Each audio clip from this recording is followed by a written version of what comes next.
Japan's Okinawa woke to a loud siren early Thursday morning just before 4 a.m. local time, warning them to take cover indoors from a rocket North Korea had launched minutes ago.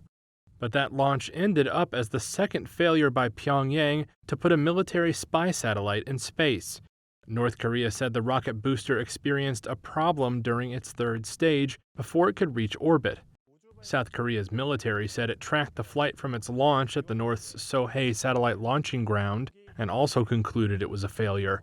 Thursday was the North's second failure in 3 months. Its Cholima-1 rocket launch on May 31st met with a similar fate, with the booster and payload plunging into the sea off South Korea's west coast. However, the North's space agency vowed on Thursday to try to launch the satellite again in October. The nuclear-armed country wants to place what would be its first military intelligence satellite into orbit, saying it eventually plans for a fleet of satellites to monitor moves by U.S. and South Korean troops.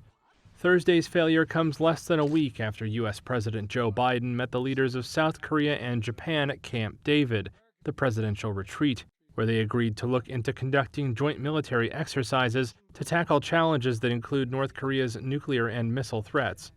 And on Monday, the U.S. and South Korea kicked off a 10-day joint military drill known as Uchi Freedom Shield, which the North called a rehearsal for nuclear war.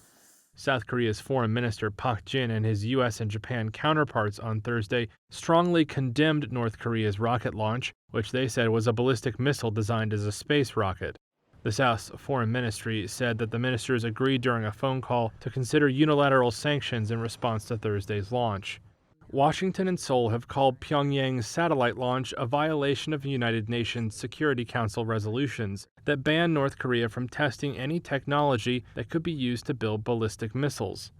The United States is urging Pyongyang to refrain from, quote, further threatening activity and called on its officials to engage in serious diplomacy.